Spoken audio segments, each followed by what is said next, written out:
Good morning, folks, or good afternoon to you in the East. I'm in the Pacific. Welcome back to Pleasant and Purposeful Torah. This is our 11th episode with Rabbi Pinchas Levin, and today we've got a wonderful topic for you. Rabbi Levin's all the way back from Jerusalem, so we're so glad to have him back here in North America, and he's picked a wonderful topic for us today, living with Hashem. Rabbi, how are you doing today, and how was Jerusalem? And please, we look forward to hearing you share about living with Hashem. How are you? Oh, I'm doing wonderful. It was amazing being back in the Holy City, speaking to all my friends, family, relatives, neighbors. It was really good catching up with everybody. And although I would love, that's my place, everyone wants to be in Israel, but I'm happy to be back. Right now, this is where I have to be in this stage in my life. And this lesson that we're going to share today, I feel it's so important, and I'm really excited about it. It's really a takeoff of what we did last week, if you remember, from Jerusalem. We had our lesson last week in Jerusalem. What was it about last week? Salvation. Yes. If you remember. Yes. And I was puzzled. With the topic. And you clarified quite a bit, but yeah. So last week we put salvation in the right place. It's like people make their life about salvation. It's not. Life is about living with God. Like when you get married, marriage is not about dealing with the marriage when it falls apart. Marriage is about living a happy life. That's number one. That's our morning prayers. Number two is persevering through difficulties in marriage. When things are rough, how are we going to deal with problems? That's second stage. That's our afternoon prayers. And the third stage is salvation. If and when things fall apart, how do we pick up the pieces? How do we get going from there? That's the third stage. That's the evening prayers, the night when things are dark. That's what we spoke about last week, putting salvation into the right context. That's not what life is about, but it is a very important part of when things don't go right. And today is a continuation of that, because as we mentioned, there's 3 times a day when we connect to God, we connect to Hashem in the morning, the afternoon, and the evening for these 3 parts of the marriage. Right. But marriage, being with Hashem, living with Hashem is much more than when you leave your world and you connect to Him through prayer. Those are important. You need to get on the same wavelength, and you need to persevere through difficulties, and you need to pick yourself up when you fall apart. All important aspects. However, what do you do when you close your prayer book and you leave the synagogue? What do you do in the morning when you give your wife a goodbye kiss and you go to your day? Are you like totally disconnected from your wife now? You're going to live your life. I understand you're going to come back and you'll see her for lunch. We'll meet for lunch or something like that. But when you go your separate merry ways, are you connected or not? Well, you should be, I think. You should be connected at all times. I mean... Well, that's what we're going to talk about today, living with Hashem. You see, in prayer, we're with Hashem. It's like when you're sitting with your wife, you're with your wife. When you're praying, you're with Hashem. There's another aspect. When you're not in that moment, you've left that. Now you're involved in your own separate life. How do you live with Hashem when you're in your separate life? And this is a 4th category. This category, the first 3 were Abraham, Isaac, and Jacob. Those were the attributes of God, of kindness, of judgment, of truth, picking yourself up when you fall apart. There's a 4th aspect, which was instituted by King David. It's the last attribute of Malchus, God's kingdom. In God's kingdom, when you live in a country, you are aware of what country you're in all the time. You act according to that country. And that's what it means to live. When you are in a marriage, you're constantly aware of your spouse. Of course, when I go shopping, you're on my mind. You are always on my mind. Whatever I'm doing, you're with me. I'm thinking of you. Willie Nelson. Yeah. So that in general, that's true. And you'll find, but I want to do another Far Side comic strip, one of my favorite comic strips, because it's really sad if you look at the world, especially by people who are ultra religious, you'll find that they'll do the prayer service, and then when they leave the synagogue, they might be connected to Hashem in their lives, but the connection that they have is this state of fear, this state of trepidation. Maybe I'm going to mess up. I'm not going to do things right. Now, I ask you, in a happy, healthy, loving marriage, do you spend your days and night worried, maybe my wife's going to get upset at me? I certainly hope not. I hope your relationship is more than, what am I going to do if your wife, what am I going to do if I burn dinner? What's going to happen then? I hope life is more than about worrying of messing up. That's not what the relationship is about. And I'm serious. It's really sad that many ultra-religious people, that's their whole relationship to Hashem in their daily life. They're living with Hashem only in that context of, what if I don't do things right? I'm going to burn. Oh, no, I'm going to get punished. And that is not a healthy relationship. That's not what Hashem wants. Walking on eggshells. Exactly. People live their life walking on eggshells, and they doing it in the name of Hashem. It's as insane as murdering. And then, I mean, that's not what we do. That's not what Hashem wants from us. We're in a close, loving relationship. So I'm going to tell you how to live with Hashem. That's today's lesson, living with Hashem. And as always, it's not just this. Hashem gave us relationships in this world. This is a prototype, how to live in a loving relationship with anybody. That's what today's lesson is about. And it's really pertinent to what we're celebrating now. We're starting the holiday of Shavuos, which is coming up shortly. The Mount Sinai was like a canopy, and the Jewish people became betrothed, became married to God. And now we are in this close, loving relationship. And all know anyone, Judaism, it's for the whole world. Everyone, we're part of a relationship with God in our lives. How do we do that? So we dedicate ourselves to have that relationship on this holiday. We're rededicating ourselves. But what does it mean? What does it mean to be in a close, loving relationship? How do you live with somebody all day, every day? Prayers are nice. Sitting down with your wife to supper is very nice. It's beautiful.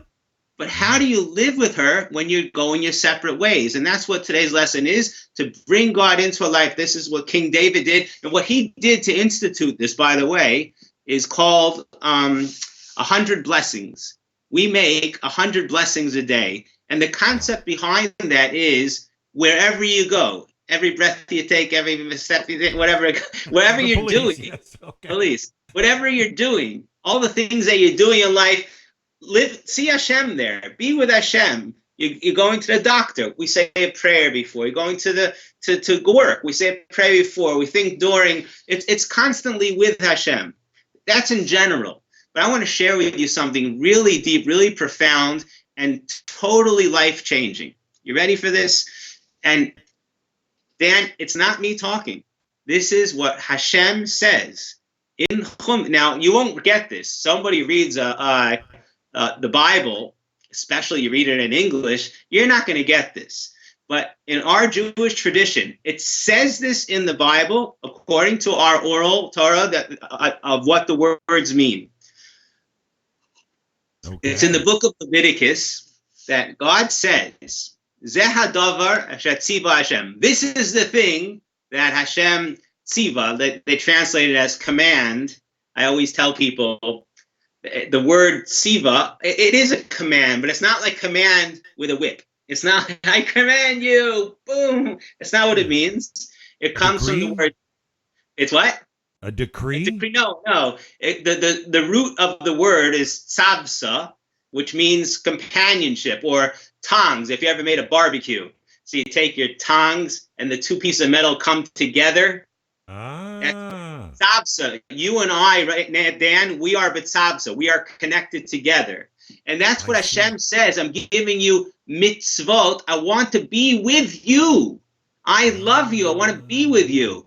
And how many mitzvot? Every part of your being. By the Jewish people, it's 613, because those are the parts of our body. But parts of our existence. I want to be with you in every part. And by Noahite, it's the 7 basic attributes of your being.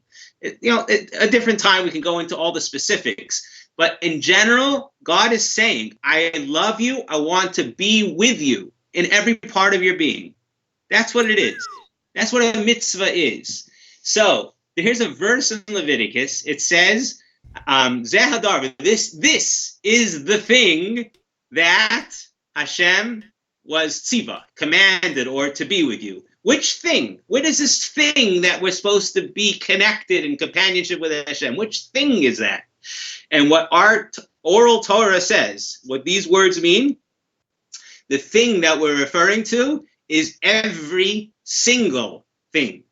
Every action you do, everything you do, your entire day is tziva Hashem. Means you're going to work. Whatever you're doing, you're supposed to think before, during, and after, it's tziva Hashem. I'm connecting to Hashem with this, and I'll explain to you exactly what I mean. This explanation is not mine. Rabbi Kagan, one of the greatest Jewish luminaries of the last 3 generations ago, he explains this. What it means is, I'll give you an example. You drive a taxi. So why are you driving a taxi? You got to make a living. So you could just, I'm doing what I'm doing is to make a living. But if a person follows this instruction of Hashem of how to live, he thinks while he's driving, you know what I'm doing? I am acting in a godly manner. I'm doing kindness. That's one of the greatest purposes of life, to act in a kind, godly way. I'm helping a person get from point A to point B. Whenever I go into a taxi, I tell the driver, thank you for acting in such a godly way of being kind to me, of helping me to get from one place to the other. I understand you need to make a living, and I'm going to pay you for it. But that doesn't take away from the fact that you just did me a tremendous kindness. Do you see how that is life changing? Yeah, it's not not walking on eggshells, definitely. It's not. There's no eggshells here. Everything you're doing, it's like such a tremendous joy. I just made a great accomplishment in my life. I became similar to Hashem by acting in a kind way to others. Why? What did you do? I went to work. I opened my store. I sold milk. I drove a taxi. I'm a doctor. I'm a lawyer. Whatever it is you're doing, you're helping others. You're doing something for somebody. You're doing something. And you should be thinking what I'm doing is an accomplishment. And it's more than that. And even the money you're making. Why am I making the money? Because I want to blow it on, I don't know, I want to go indulge myself in some heathenistic pleasure? I hope not. You should be thinking the money, I want the money because there's a mitzvah. I could connect to Hashem with the money. I can give charity. I can help my wife. Even if I'm taking care of myself. Hashem says take care of yourself is also a mitzvah. So everything you're doing, you should be thinking and doing it with Hashem. What you're doing. Wow, that's profound. But I find it today, in this day and age, I mean, I have a little part-time gig around here. I help out a condo unit, a big, huge condo complex, and I help them out. And yet I find dealing with strata issues, and you've got a bunch of people that all want to play, a lot of middle class that want to play I'm rich, and they want to talk down, and I'm there to serve, and I'm there to help, and I'm there to meet the needs. And yet, no matter how much sometimes I try to do it in a thankful, kind, considerate manner, thinking of service to Hashem in my community, some people seem to take it the wrong way. They want to put you on eggshells. They want to conflict. I'm so glad you're saying this, Dan. We should have scripted it, because I was just going to get to that point. I was just about to get to that. For years, I knew this half of the story, that we have to have the intent in what we're doing. This is what Hashem says according to our oral Torah. Everything we do, we should think how we're doing it for Hashem. But there's another side to the story, which you're mentioning right now. And this I only learned, I think it was around 4 years ago, a few years ago. where one of my students in Jerusalem, tragically, his wife passed away. Oh. And I went to the house, this Shiva house, where they sit for 7 days for mourning, the mourning period, and we try to comfort them to help them get on with life. So usually when you go to this house of Shiva, it's called, Shiva is the Hebrew word for 7 days of mourning. Usually when you go to such a house, you'll find there's neighbors, there's family members, there's friends. But when I went to this house, there was like a fourth section of people. And it didn't belong. It's like, there was strange. What are these guys doing here? And my student, my friend, he explained to everybody why they're there. You know who they were? They were taxi drivers, store owners, the flower shop, the different workers. And like, what are they doing here? And my friend explained that his wife was very unique. What she used to do when she would go to the flower shop, just like I was saying when I go into the taxi, she wouldn't just buy flowers. She would recognize that what the person is doing for her is tremendous kindness. And she would appreciate it and say, thank you so much for growing the flowers and cutting the flowers and packaging it so beautifully and bringing it to me so I could have it for my Shabbos, for my Yontiv. And she would talk to them with such love and appreciation. And it's true, they're human beings. They need to make money. We all need income. It's true. However, that doesn't take away from the fact that when we see somebody, we're buying, this is from the other end. When you were buying, we're getting into the taxi, we're going into the store, we need to recognize that they're a human being doing something wonderful for me. I'll pay them for it. It's true. Why wouldn't I? You did me a kindness, so I'll reimburse you for that. Thank you. There's a way of how the world works. That doesn't take away from your appreciation. And these people were so touched by her ways of life, of appreciation, they really were in mourning themselves, and they came, so they're so sad and like, who's going to come to our shop now and appreciate us? People just come in, they buy the stuff as if it's my job to give it to you. You paid me, so that's the end of that. now it's yours. It's like when you go to a restaurant. So the waiter serves you. Do you thank the waiter? Do you appreciate? Do you give a tip? Of course. It's their job, but they're doing for you a tremendous kindness. Right. And so that's the other side of the coin. And that's also living with Hashem. Whether you're giving or receiving, we do it in a godly manner of kindness and appreciation. And when you're receiving, you can give back by showing that appreciation. Wow. So that's the living with Hashem. It's to live your whole life in a godly way. The way we become close to Hashem is not just by, ceremonies and rituals. It's by living the right way. It's by living in a godly way. And Hashem tells us to us. Zeh Keli is a verse in Exodus. I am your God, ve'anvehu, and you should exalt me. And our tradition is anvehu is anivuhu. We have to be like him. If you want to be close to somebody, then you act in the same way. We're like him. And just like God is kind and merciful, we have to act that way. And when we do that, we become more and more godly, closer to him. That's living with Hashem. Everything we do, whether we're giving or receiving, we're doing it in a loving, kind, godly manner.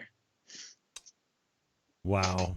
I spent nearly 25 years in the auto industry, and I was in sales management, sales and whatnot. And all I can say is here in the West specifically, so many people, no matter how much you try to serve them, they are so concerned and so worried that you're going to take advantage of them.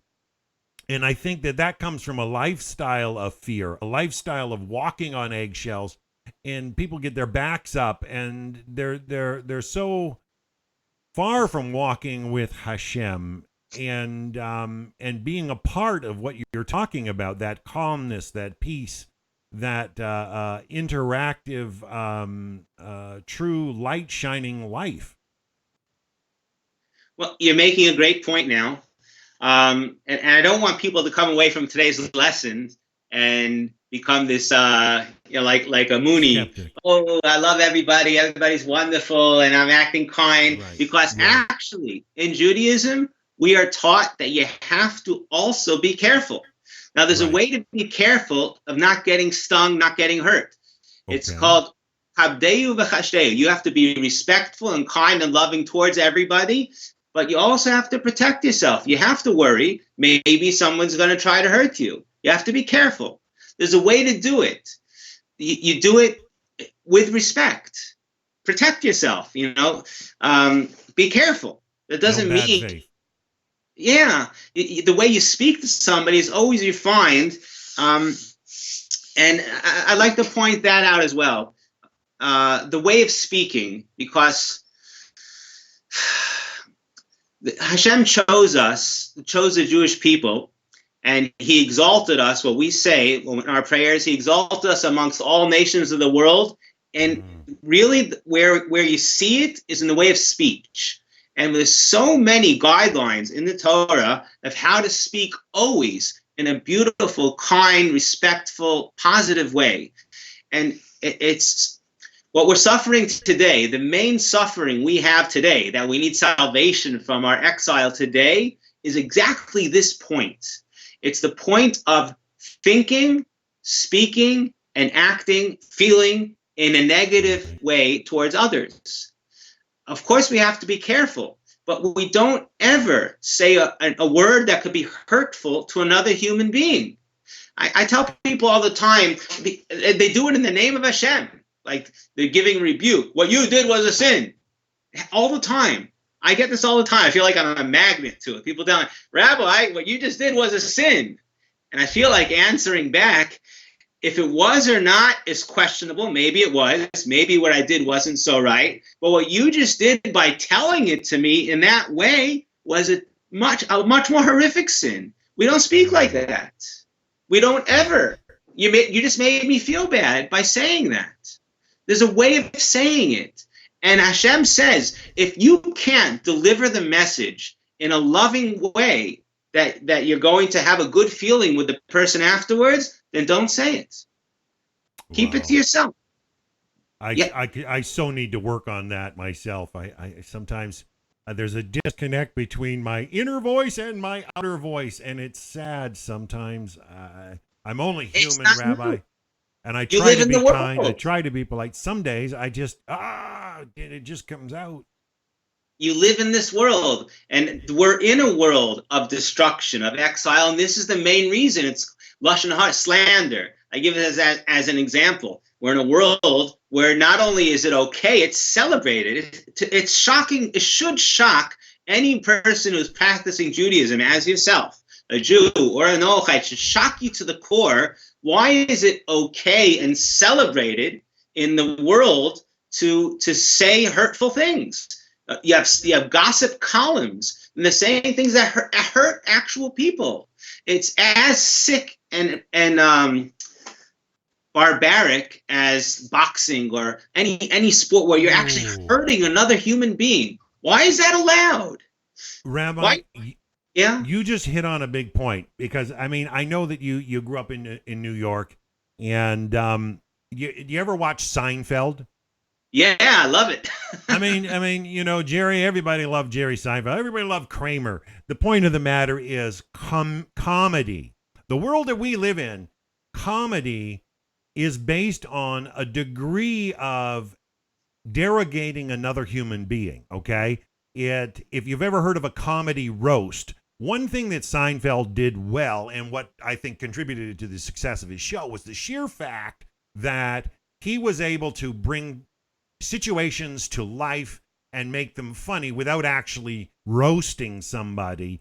And we live in a day and age where a lot of people do not understand that their actions, their voices, their words are roasting another person or acting derogatory. And a lot of times people do something and say something derogatory, and they say, well, I'm just joking.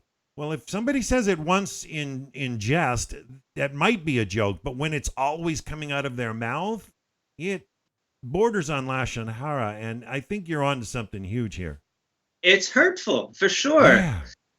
I'll tell you, one of the greatest Jewish leaders of the last generations, his name, the Chazon Ish, we call him, Rabbi Karelitz. He writes this in his book.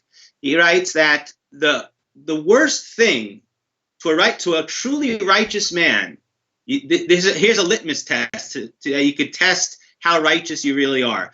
Because to a truly righteous man, the worst thing that he could ever do in his life is to cause bad feelings to another human being. You insulted him. You made him feel bad. To a righteous person, that is the worst thing you could ever do. And I'm going to explain to you why. Because we were put in this world to be godly, to live with Hashem, today's lesson, to be kind and caring about others. Everything in this world that Hashem does is all in the context of loving kindness. I can't stress this enough. People look in the world and they see evil from Hashem. It's not true. Everything that happens in life is coming from Hashem in the context of loving kindness. And a truly righteous person lives with Hashem. His whole life is loving kindness towards others. He might have to do some difficult things. If his child is hooked on heroin, he'll take him to the detox center with his kid kicking and screaming. It's too bad. I'm going to do this, and it's going to hurt you to you screaming. It's too bad. I'm doing it because I love you. Right. And that's to a righteous person. So when a righteous person says something, it was misunderstood, maybe, and the person got insulted. That is the worst thing possible in the life of a righteous person. You made another human being feel bad. Rabbi, one of the biggest lessons I've heard or read while reading rabbinical literature, and is that even the sweetest of dishes, the next day can sour. And sometimes, I've shared the most loving actions that I can portray, and somebody determines they're going to take it the wrong way and spin it and put me through some degree of hell because they didn't like the loving thing that I said, and they try to call it something it's not. Right. These things go on in this world. Yes. So I feel with you very well, Dan. I had this myself when I joined social media. So you get this all the time. And one of the first things I did, I wanted to quit. But I said, it's not for me. I'm not good with when people say things that are insulting. It's not good for me. No, and I asked Rabbi Singer about it. Rabbi Tovia Singer, one of my lights of my life, many of us. Yeah, and we all I love asked Tovia. him, yeah. So he's involved in social media, like by the millions. I asked him, how do you deal with this? And he guided me. He said, as soon as somebody speaks negatively, you block them. There's no such thing. I try to warn people, please stop talking in that way. We don't talk that way. But if they continue, I'm sorry. Whatever discussion we're having, it's not worth it. It's not worth it if we're going to talk in that way. We speak respectfully. We don't say hurtful words. It's the most important lesson of, when we became the Jewish people, it was on the holiday called Pesach, Passover. Yes. So in English, Passover, it just means to pass over. God passed over the houses and didn't kill. But in Hebrew, that word Pesach is a compound of two words. Hidden in the word Pesach is a compound of peh, which is the mouth, and sach is to speak. And the Jewish people were elevated to be the people that know how to speak. And it's really interesting if you study to do this, you have to have a lot of training. It's not for you, Dan. But in the Talmud has a tractate on psachim, and there's 2 pages right in the beginning, all the guidelines of how to speak. And it's not a coincidence, because that's what Pesach is about. Pesach, to learn how to speak. We speak in a nice way. We speak concisely. We don't talk too much, and we don't hurt people with our words. The whole discussion, and I'll tell you something even more. We don't speak about bad things. We mentioned this once. We don't speak about catastrophes. The world we live in today, besides for the gossip column being celebrated, the news. What makes the news? This catastrophe happened. Drama. All the bad stuff. In Judaism, Hashem's guidelines, we don't speak that way. It's a verse in Proverbs, Moitzi Diba Huksil, the one who says words of negativity, bad things happening, is a fool. We don't speak about it. If necessary, if there's some lesson to learn, so there's a way of saying it the right way, the right time, but in general, we don't speak about bad things happening. I remember when my father, of blessed memory, passed away, so I emailed my daughter in Israel. What are you supposed to say? Zadie's gone. Your grandfather's dead. What do you say?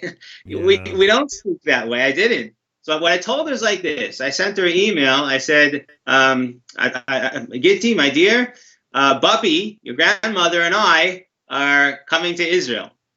So she wrote me back, why are you coming? And what about Zadie? What about my grandfather? So then I wrote her, well, we're actually coming to a funeral. Bubby and I are coming to do the mitzvah. There's a mitzvah to go to a funeral. So she said, whose funeral? It's like she's getting all nervous. What funeral? So I said, Bubby and I are going to be sitting Shiva by your uncle in Israel. And then she understood, and she thanked me profusely. She said, thank you for breaking it to me that way. I never said the words, Zadie's dead. I never said that. We don't speak that way. Rabbi, can I ask a question, just from me to Sure. you? I mean, I get what you're saying about not speaking negative in that term, but when you're dealing with issues in Torah, like the flood of Noah, that's a catastrophe. When you're dealing with, the wars that are in the Book of Kings and so on. I mean, are they negative? I mean, excellent question. Is there not a time where it's proper to Yes. discuss certain topics? I mean, Yes. without Excellent it coming question. across negative, or who's the final authority on what's negative? Is it a question of intent? I mean, It's negative. It is negative. And the answer to your question is as follows. If there's something to learn from it, then you have to speak it out, and you speak it out in the most negative of terms. You should write on your cigarette packet, this will kill you, and give a picture of the lungs after the cigarette smoke. When you want to convince your child, do not do drugs, you can say it as negative as possible. And that's why God actually speaks about not eating certain foods in really negative terms. This is bad. It's a sheket. It's tameh. It's defiled. It's impure. It'll destroy you. Because to stay away from bad things, or when bad things happen, we need to learn lessons from it. We speak about it. Of course we do. I was in Israel, and somebody asked the question. The prophet refers to the Jewish people in the desert as a utopia. It was such a wonderful time, the Jewish people in the desert. We remember those days of being in the desert. And somebody asked the rabbi, what's this prophet talk? What is Jeremiah talking about? It's not true. The desert was full of terrible sins. Read the Bible. And the rabbi answered very beautifully. He said, the Bible tells you the bad things that happen so we can learn lessons from it. But if you look historically, all those bad things that happen were only in 2 of the years that the Jewish people were in the desert. There was another 38 years that nothing happened. It was a utopia, and nothing spoken about it. You know why? Because nothing happened. It was just a beautiful time. Whenever something bad happens that we need to learn from it, then we speak about it. We should. When the Pittsburgh bombing happened, I said a sermon in the synagogue explaining lessons we could learn. When it happened in San Diego, any catastrophe that happens, there's something to learn from it. We speak about it. But to just say, did you hear the news? This many people died. Oh, that's terrible. Like, what is the point of that? What did you gain from that other than saying bad news? Wow. So that's the answer to your question. In Torah, the word Torah is instructions of God for living. Yes. And anything in the Torah that's described, whether it's the flood, whether it's other destructions of people, it's all teaching us life lessons of how to live. And Hashem does it in a powerful way. Like a father telling his child, don't do this. You see what happens. Stay away. I think that might be where some people get the notion of a command, as we were talking before, commandment in the sense of being boom, with a whip, like you started off to say, but those firmness is there.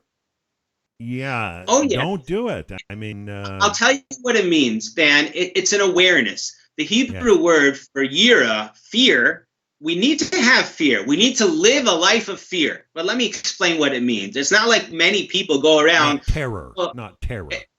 It's not terror. The fear that we're referring to, Yura, the root of that word in Hebrew is re'eh, which means to see. And the fear we're referring to is an awareness. And I'll give you an exact parable. This is not mine. I saw this in a sefer, in a Jewish book by Rabbi Kaplan. He compares it to a person by a wedding. And he's dancing at the wedding, and he has his 5-year-old child on his shoulders. And he's jumping up and down and dancing all around, and he's having the time of his life. And you go over to the man and you say, my friend, aren't you scared that maybe you'll take a wrong step and your son will fall, and who knows what terrible things could happen? Aren't you scared? And he says, of course. That's why I'm being really careful every step I take. It should be a right step. I'm very responsible, and I'm dancing the right way. Does that take away from his joy by the wedding? Not one bit. Of course, he's aware of the possible catastrophe that can happen if he's not careful. That doesn't take away from his joy of life. And what God's telling us is this will kill you. Don't walk over there. That's going to destroy you. Don't eat this. Don't do that, because those are destructive things. It's an awareness. It's not a fear. Oh, I'm so scared. I'm gonna smoke and then I'm gonna have lung cancer. I mean, it's an awareness so you don't smoke. That's all. It's not a life of suffering and fear and trepidation. It's a joy. But an awareness. It's I see. Awareness. Yeah. So that's the fear that we have. And I'll tell you more. It's the word re'eh. What are we seeing? What are we aware of? And it's again the topic of today's lesson of living with Hashem. And it's the awareness of Hashem. This is what we're taught. Someone who has Yura, who has fear, you know what it means? He feels that Hashem is with him wherever he goes. He right in front of me. Shavisi Hashem. Hashem is with me wherever I go. And I'm always thinking about Hashem, whatever I'm doing. As we said, a mitzvah. Everything's a mitzvah. Everything I do is with a mitzvah. And let me bring it back to our relationships, like with your wife or with a neighbor, with a friend. So we connect to our wife or to our business partner. We connect certain times where we get on the same wavelength, where we have something in common. That's love. The word love means to give of yourself to become one. We are one in a function, in a marriage, in a partnership, in something we're doing together. We connect, and then we go our separate ways, but we are always functioning as partners in our common goal. And let's say you go shopping. You're going to go shopping. See, you're thinking about everything that you're buying is not me. You're thinking about the us. I'm shopping for us. And I'm going to work and I'm thinking for us. I mean, nowadays it's much easier. Like you can just put a video with your wife wherever you go. you could be with her. But even without that, you're all the time, you're always on my mind. What I'm doing is for our relationship. I'm never a separate person. I'm never gonna, I'll leave you on the side. I'll go to my mistress. It's not, we don't do that. We're living with each other wherever we're doing. And that's the beauty of a healthy relationship in whatever your relationship is. In a business partner, what I'm doing is for our business. It's not my part or your part. It's our business. In a marriage, it's for our life together as a married couple. Every part of my life that affects the marriage is a us, not a me. And that's everything in our life with Hashem, because Hashem's involved in every part of our life. So every single thing we do is with Hashem. And that's the fourth aspect. We have the three prayers, and the fourth revelation of Hashem to the world. The fourth category is through King David, his kingdom. Our life is with Hashem in his kingdom, and every part of our life we're living with Hashem. Wow. I think you're really onto something that Noahides can relate to, and they need to open their ears to and say, there's some beauty here, pleasant and purposeful Torah for sure. And walking with Hashem is so key. I really hope that this lesson gets out there in a way, in a broader way, because I hear what you're saying, and to me, it's living. And I would love to see so many people delivered from fear, true terror, and live in proper reverence, awareness, like you're discussing. I'd like to see them delivered from walking on eggshells in their lives and the relationships that might be messed up or misaligned, if you want to call it, due to maybe some unstable things they're involved in. But Rabbi, I'm going to ask maybe a tougher question. I mean, because as someone who has embraced being an Noahide and turning to the rabbis for some understanding, it just seems sometimes that the closer I try to walk with Hashem, the more it gets tested in this world, in the sense that I want to do something positive. I start working towards it. That's the perfect time for something to just go disarray somewhere else and be a distraction. It just seems to magnify. I mean, it's like the Israeli people. I mean, just when they think they're trying to serve Hashem, they get dispersed. I mean, I don't know. I mean, you're asking an excellent question. I'm glad you brought it up. I just spoke to my daughter in Israel about this. Okay. What you're touching on is so central and so important. We are taught in Jewish tradition that if a person doesn't believe the following sentence I'm going to say, then he has nothing to do with the Torah, nothing to do with Hashem, nothing to do with Judaism. The following sentence, this is a core belief in Judaism. You ready? We believe that everything in our lives is a miracle. What does that mean? And what we're taught is as follows. When God took the Jewish people out of Egypt, so he made these open miracles. So it was the only time in history. All these open miracles, millions of people saw it. It was clearly the work of God. And he did these 10 plagues. And that was to show the Jewish people, and this is what we need to share the light with the rest of the world, that from the revealed miracles, nobody could argue on that, that was the work of God. From there, we need to recognize that every single thing happening in our life is a miracle. Now, this is really misunderstood by many. They walk around life saying, okay, everything's a miracle. And yay, I can see, it's a miracle. They think that's the point. And that is true. You should be very exuberant that you could see, you could walk, very exciting. But that's not the point. When God made the open miracles in Egypt, for what purpose was that? Why did he make these miracles? Look, I can make blood.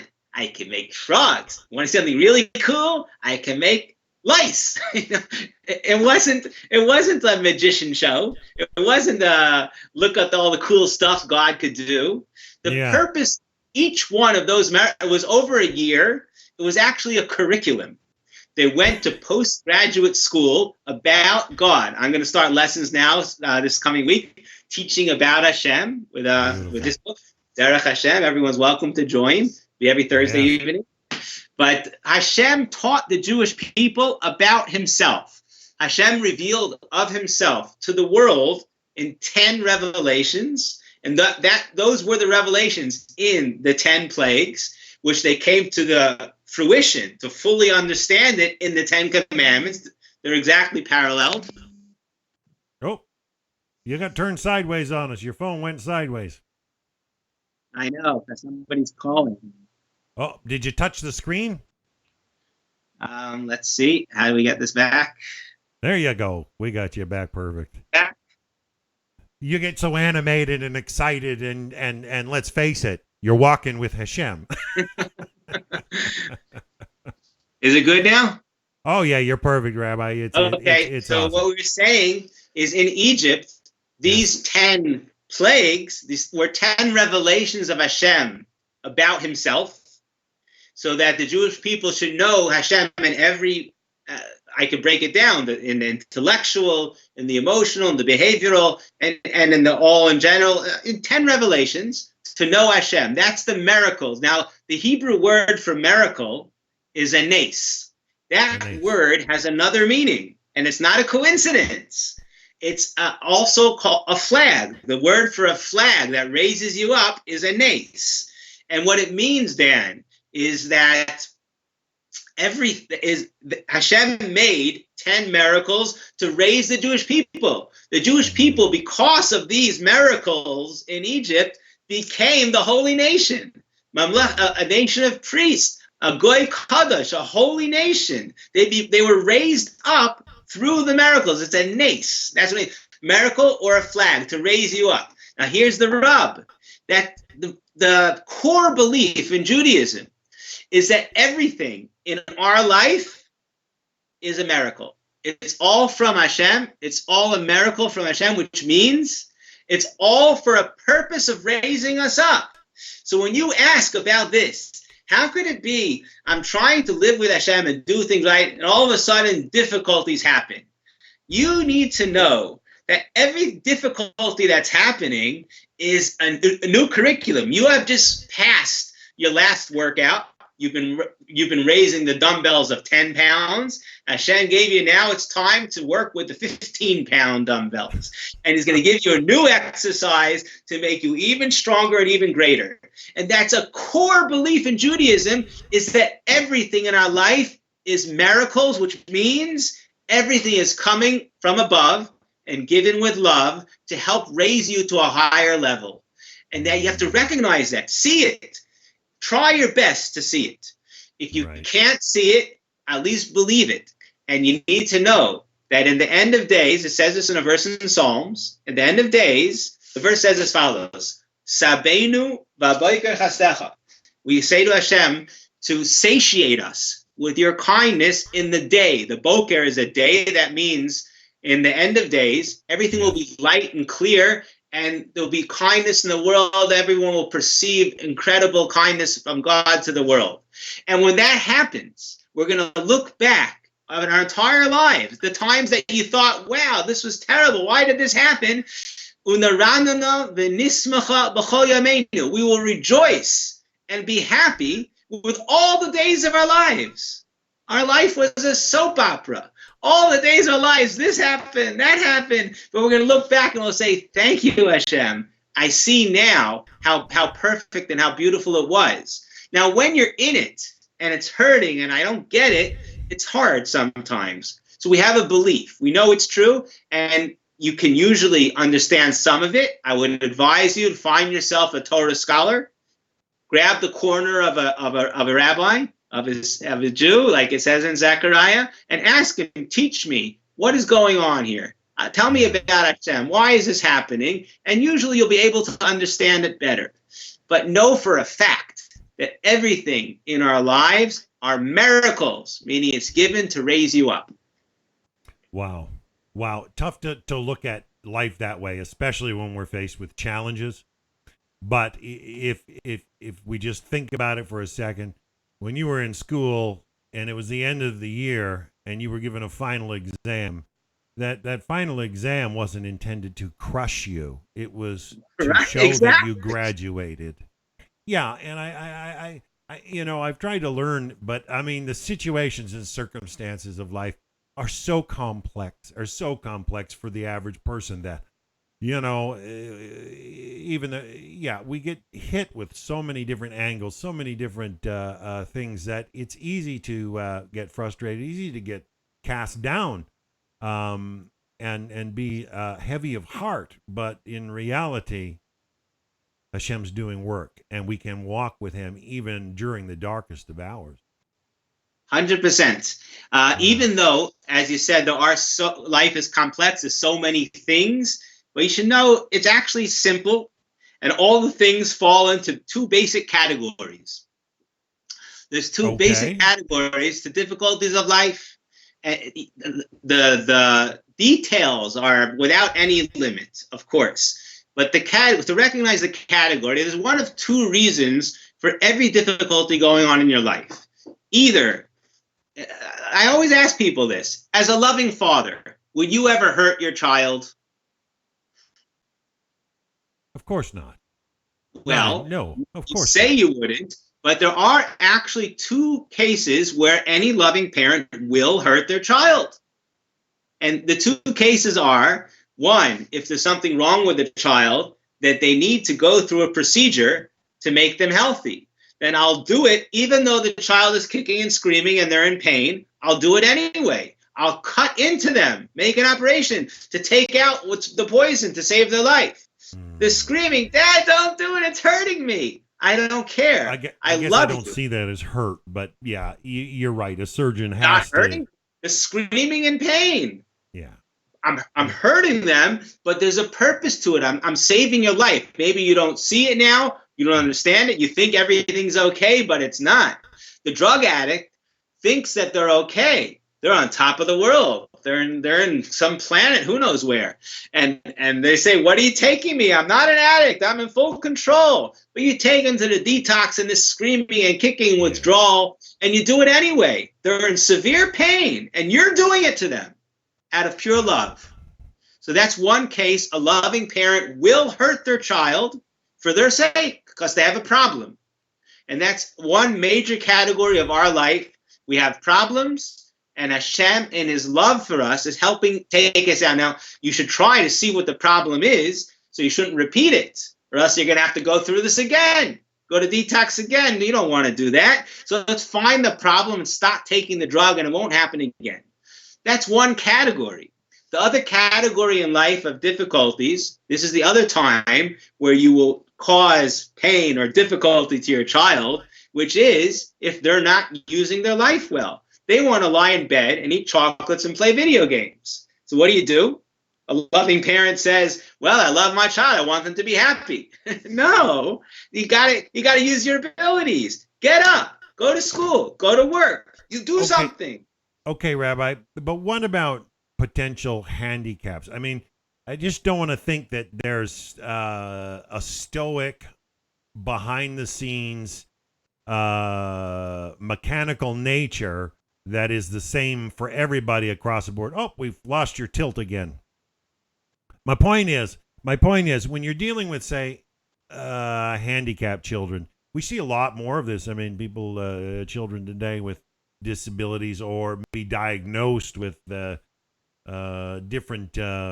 things, ADHD and things of that nature. I mean, what about disabilities? I mean, is there a time that one can be more lenient on those with, or is life just like this, that, you know what, you're going to go through the hard lesson no matter what it takes, even if a person maybe cannot. I understand it's about people trying to achieve their potential and communion in walking with Hashem, but is there a time that it's actually more appropriate to be lenient?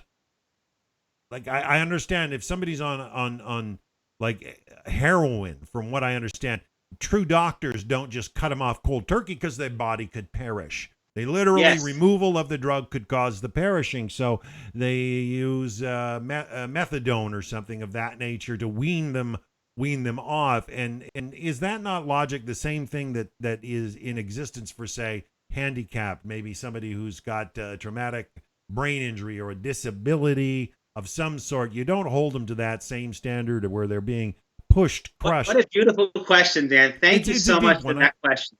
It's such an important observation, and it's really where I'm holding in my life right now is exactly that. I used to be dealing with people ultra religious on the highest level, and there we played professional golf. There was no handicaps there. We do it the best possible way. And what I've done now, I'm now in a congregation, people aren't on that level. They're on that level of Torah observance and most anything. And what I've learned to do is exactly what you're saying now, as any loving parent would do. If the child is not ready yet to make the complete change, you do it gradually according to who they are. And a loving parent doesn't say, this is what you have to do. Anything less is not acceptable. That's not true. You work with the child. God says this. Chanoch, you educate a child according to his level. And 100% you're right. You don't go cold turkey. That'll kill them. You don't make rigid rules that they can't handle it. That'll kill them. You have to work with them on their level. Let's slowly, you don't put the second grader into college algebra. He's not holding by that. You start slowly on their level and raise them up. And that's what I'm learning to do now. I'm trying on every level, to Noahite level, or I'm talking to people not so Torah observant. And I even say, I'm going to be saying lessons soon to Christians. You have to talk to everyone where they're holding on the level and try to raise them from there slowly, a little bit at a time, until they get to be purely detoxed, and they can then you can raise them to the next level. But there is, as you said before, Dan, there's graduation, and you need to graduate every year. The Hebrew word for a year is a shana, like Rosh Hashanah. That word shana also has another meaning. It's also the word for change, shinui, to change. And every year you must graduate. You must change. Do not be the same Dan this year that you were last year. Last year you were a fourth grader. Now you're a fifth grader. As any fifth grader will tell you, you cannot compare. There's no comparison. Maybe I'll make it to sixth grade someday. And there are stages where it's not just 4th to 5th. You're actually leaving a whole different school. You were in element, now you're in high school. It's a different world. And that happens too. But every year there has to be change. You have to become a different person. Wow. Well, I think you're really right on the money today. There's a lot to digest here, a lot to decipher, but it's peaceful, it's pleasant, it's purposeful, it's walking with Hashem. And I think, we're almost at our hour mark, Rabbi. Do you want to summarize this? Because you've taken us from really how the life circumstances do weigh on us, and also how peaceful it all can be. I don't know. Can you give us an overall summary as we wind down? I'll try. We did say a mouthful today. The overall summary, as we mentioned in the beginning, is a continuation from last week, where we connect to Hashem in our lives 3 times a day in our prayers. Is the whole world. It's the verses in Daniel, verses in Psalms. There's 3 parts to the day: the morning, afternoon, and evening. Connect to Hashem like you have 3 meals with your spouse. Connect to Hashem 3 times a day. Get on the same wavelength. Persevere through difficulties, and deal with issues when things are destroying your relationship. Deal with it. Those are the 3 times we connect to Hashem. Besides for that, there's a 4th category, which was today's lesson, which is living with Hashem throughout the day. Whatever you do, every single thing you do is with Hashem, with an awareness, not a fear. Oh no, what's going to happen? It's an awareness of Hashem in your life, and you're going to live responsibly. Don't drive when you're drunk. Don't kill yourself. You don't drop your child off your shoulders while you're dancing. I love that. Dance, yeah. Live. That was Rabbi Kaplan you mentioned about the dancing. His name is he wrote a little sefer called Ikvisos Yura. It's not a well-known Rabbi Kaplan from our generation. He lived in Germany like a couple hundred years ago.